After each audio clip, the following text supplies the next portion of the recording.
अगर आप बीजेपी की गुलामी करेंगे, पूजा पाठ करेंगे बीजेपी की, तो आपको घर, बंगला, गाड़ी सब कुछ दिया जाएगा। लेकिन अगर आपने उनकी आलोचना कर दी तो आपको जान से भी मार दिया जाएगा। और चाहे आप पत्रकार ही क्यों ना हो, आपका काम किसी की विपक्ष में की तरह रहकर आलोचना करना ही काम क्यों ना हो, आपको बीजेपी की गुलामी करनी होगी। नमस्कार, मैं ब्यूटी गिरी और आप देख रहे हैं नेशनल दस्तक। जी हाँ, हाल में हुए घटना पर मैं बोल रही हूँ। निखिल वागले पर जिस तरीके से हमला हुआ है उसको लेकर मैं बोल रही हूँ कि एक पत्रकार अगर सरकार की आलोचना करता है, सरकार के किसी नीति की आलोचना करता है, तो उसे उस पर हमले किए जाएंगे, उसके साथ गुंडागर्दी की जाएगी, उसके कार को तोड़फोड़ किया जाएगा और पूरी गोदी मीडिया जो है उस आलोचना को आलोचना न बताकर आपत्तिजनक टिप्पणी बताएगी। जी हाँ, महाराष्ट्र के एक जर्नलिस्ट निखिल वागले जिनका नाम है, उन्होंने सीनियर जर्नलिस्ट हैं और उन्होंने एलके आडवाणी के भारत रत्न मिलने पर आलोचना की थी, जिससे बीजेपी के लोगों की भावनाएं आहत हो गई। और इसके साथ साथ मुझे लगता है कि मीडिया कर्मियों और गोदी मीडिया की भी भावनाएं आहत हो गई। इसीलिए किसी ने भी ऐसा नहीं लिखा कि उन्होंने आलोचना की है। सबकी हेडलाइंस मैं पढ़ के आपको बताऊंगी।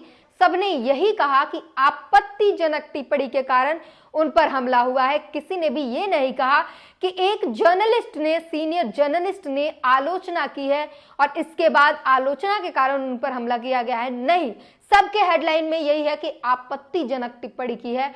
और अब ये बेहद सोचने वाली बात हो गई है कि आपत्तिजनक आप कुछ भी बोलेंगे सरकार के खिलाफ, जैसे कि मोदी के खिलाफ आप कुछ भी बोल दे तो वो देशद्रोह का मामला हो जाता है, और अगर आप कुछ भी जर्नलिस्ट कुछ भी बोल दे तो वो आपत्तिजनक टिप्पणी हो जाती है। और इसी के तहत उन पर जो है तमाम लोगों ने एफआईआर भी की है और उसके बाद हमले भी किए गए हैं। आपको वो हेडलाइंस पढ़ के सुना देती हूँ। आज तक ने लिखा है, पत्रकार निखिल वागले की गाड़ी पर हमला, पीएम मोदी और एलके आडवाणी पर की थी विवादित टिप्पणी। विवादित टिप्पणी हो गई है, आलोचना करना विवादित टिप्पणी है आज के समय में। वरिष्ठ पत्रकार निखिल वागले ने पुणे के राष्ट्र सेवा दल ऑडिटोरियम में निर्भय बनो कार्यक्रम का आयोजन किया था। जब वागले इस कार्यक्रम में आए तो बीजेपी कार्यकर्ताओं ने उनकी कार पर हमला किया। इस हमले में उनकी कार के शीशे तोड़े गए और कार पर स्याही भी फेंकी गई। ये आज तक ने लिखा है। टीवी 9 भारतवर्ष की हेडलाइन है, पीएम मोदी पर आपत्तिजनक टिप्पणी करने वाले पत्रकार पर हमला, जाने पूरा मामला। आपत्तिजनक टिप्पणी, इस पर भी गौर कीजिए। निखिल वागले जैसे ही पुणे में कार्यक्रम वाली जगह पर पहुंचे तो बीजेपी, शिवसेना और एनसीपी के गुट कार्यकर्ताओं ने निखिल वागले की कार पर पहले स्याही फेंकी और बाद में उनकी कार पर हमला कर दिया। बताया जाता है कि उन्होंने मोदी के खिलाफ कुछ आपत्तिजनक टिप्पणी की थी।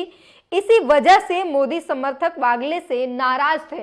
और आपको एक बात बता दें, उस ट्वीट को किसी ने भी नहीं लिखा है, लेकिन मैं बता रही हूं कि उन्होंने क्या कुछ लिखा था। उन्होंने आलोचना की थी। तमाम लोग भी यही बात कह रहे हैं, उन्होंने जो कही थी।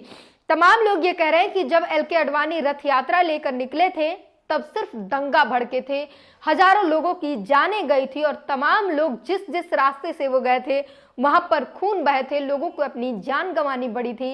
हिंदू मुसलमान जो भाई भाई है इस देश में, वो आपस में लड़े थे और एक सांप्रदायिक दंगे भड़काए गए थे। और इस पर उन्होंने आलोचना करते हुए, सरकार की आलोचना करते हुए एक्स पर एक पोस्ट डाला था, जो आम लोग भी कह रहे हैं, उनके दिमाग में भी है। और तमाम ऐसे लोग हैं जो कह रहे हैं कि एलके आडवाणी को नहीं मिलनी चाहिए। लोग सवाल भी पूछ रहे हैं कि आखिर एलके आडवाणी ने देश के लिए क्या किया है। बीजेपी के लिए उन्होंने बहुत काम किए हैं, धर्म के लिए उन्होंने बहुत काम किए हैं, सांप्रदायिक दंगों के लिए उन्होंने बहुत काम किए।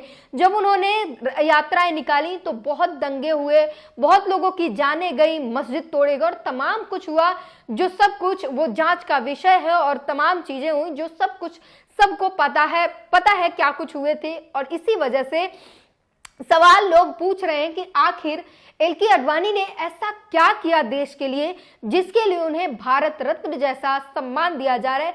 भारत का सर्वोच्च सम्मान जिसे कहते हैं, वो भारत रत्न एलके आडवाणी को दिया जा रहा है। आखिर ऐसा उन्होंने किया क्या है जिसके लिए बीजेपी और मोदी सरकार जो है उन्हें भारत रत्न से नवाज रही है। और इसी को लेकर पत्रकार ने भी एक आलोचनात्मक पोस्ट डाली थी जिसे गोदी मीडिया ने पूरी तरीके से आपत्तिजनक टिप्पणी घोषित कर दिया है। दैनिक भास्कर की हेडलाइन है, पुणे में पत्रकार निखिल वागले की कार पर हमला, बीजेपी कार्यकर्ताओं ने स्याही फेंकी, शीशे तोड़े, पीएम मोदी आडवाणी पर की थी आपत्तिजनक टिप्पणी। ये फिर से आपत्तिजनक टिप्पणी ये दैनिक भास्कर ने लिखा है। आपको इसकी पूरी खबर बता देती हूँ। वागले ने पीएम मोदी आडवाणी पर की थी आपत्तिजनक टिप्पणी। निखिल वागले महाराष्ट्र के अखबार महानगर के एडिटर रह चुके हैं। उन्होंने लाल कृष्ण आडवाणी को भारत रत्न दिए जाने की घोषणा के बाद पीएम मोदी और आडवाणी को लेकर सोशल मीडिया प्लेटफॉर्म एक्स पर आपत्तिजनक टिप्पणी की थी। इसको लेकर भाजपा नेता सुनील देवधर ने मंगलवार यानी 6 फरवरी को वागले के खिलाफ शिकायत दर्ज कराई गई थी। शुक्रवार को पुणे में भी वागले के खिलाफ केस दर्ज किया गया था।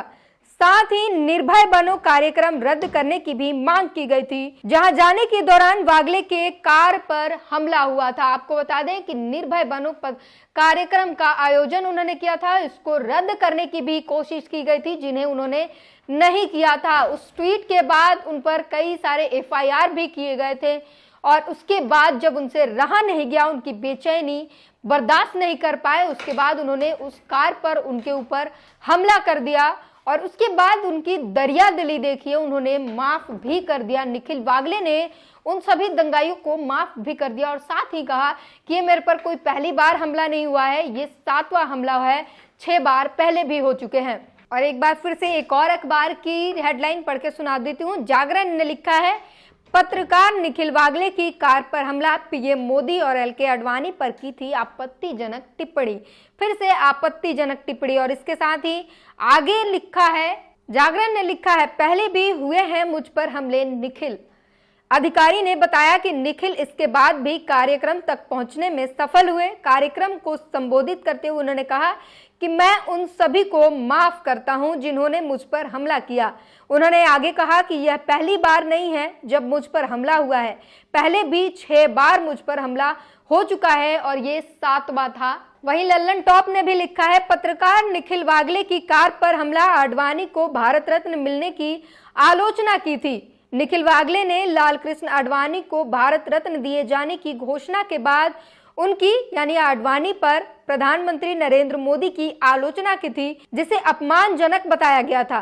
बाद में उनके खिलाफ FIR दर्ज भी कराई गई थी। मैं पहले से ही बता रही हूं कि उनके खिलाफ FIR दर्ज कराई गई थी, जबकि उन्होंने कोई आपत्तिजनक टिप्पणी नहीं, उन्होंने सरकार की आलोचना की थी। उन्होंने बताया था कि किस तरीके से एलके आडवाणी के रथ यात्रा के बाद दंगे भड़के थे, कई हजार लोगों को जानें गंवानी पड़ी थी और उसके बाद देश के माहौल तनावपूर्ण बन गए थे, जिसकी आलोचना करते हुए उन्होंने कहा कि भारत रत्न किस बिहाफ पे दिया जा रहा है। भारत रत्न उन्हें दिया जाता है जो भारत के लिए, जो देश के लिए कुछ बहुत बड़ा काम करते हैं, जो अपने आप को देश के लिए समर्पित करते हैं। और इसीलिए उन्होंने एक सवाल किया कि आखिर उन्होंने क्या किया है। उनके पोस्ट में सवाल था कि उन्होंने आखिर क्या किया है जिसके लिए उन्हें भारत रत्न से नवाजा जा रहा है, उनको देने का क्या मंतव्य है, एलके आडवाणी ने भारत हित में क्या कुछ किया है। और उसके बाद लोगों ने FIR भी कराया और उनसे भी उनका मन नहीं भरा तो उनके ऊपर हमला कर दिया। ये पत्रकार की स्वतंत्रता के ऊपर हमला है। अगर आप बीजेपी के गोद में बैठ जाएंगे, उनकी सेवा करेंगे तो आपको घर, बंगला, गाड़ी सब कुछ दिया जाएगा, लेकिन अगर सरकार की आलोचना करेंगे, अगर सरकार की नीतियों के खिलाफ अगर बोलेंगे तो आपकी जान भी जा सकती है और आप पर हमले किए जाएंगे और मरने मारने को उतारू लोग आपके साथ किसी भी हद तक जा सकते हैं। वहीं एनसीपी शरद पवार की नेता सुप्रिया सुले ने भी इसकी आलोचना करते हुए लिखा है, सच्चाई की आवाज और पत्रकारिता के प्रतीक निखिल वागले पर हमले की कड़ी निंदा करती हूं। यह सिर्फ एक व्यक्ति पर हमला नहीं है बल्कि स्वतंत्रता पर हमला है। भाजपा शासन के तहत महाराष्ट्र में बिगड़ी कानून व्यवस्था की स्थिति जो चुपचाप ऐसे कृत्यों को बढ़ावा दे रही है, चिंताजनक है। पत्रकारों का काम होता है सरकार की नीतियों की देखरेख करना, क्या सही क्या गलत है ये जनता को समझाना, और अब पत्रकार वो चीजें कर रहे हैं तो बीजेपी को पसंद नहीं आ रहे, सरकार को पसंद नहीं आ रही है और गुंडागर्दी पर उतर आए हैं लोग और पत्रकारों की स्वतंत्रता का हनन करने के लिए उतारू हो चुके ये लोग पत्रकारों के साथ बदसलूकी करते हैं, उन्हें जान से मार देने तक के हमले करते हैं और कई बार ऐसे तस्वीरें आती हैं और पत्रकार जो आज के समय में सुरक्षित नहीं है। इस पूरी बातचीत पर अपनी प्रतिक्रिया जरूर दीजिए। नेशनल दस्तक की आपसे गुजारिश है कि अगर इसको बचाना चाहते हैं तो नेशनल दस्तक को सब्सक्राइब करने के लिए रेड कलर के सब्सक्राइब बटन को दबाएं, फिर बेल आइकन की घंटी दबाएं। नेशनल दस्तक को बचाने के लिए बहुत जरूरी है कि हर खबर को शेयर करें, लाइक करें, कमेंट जरूर करें।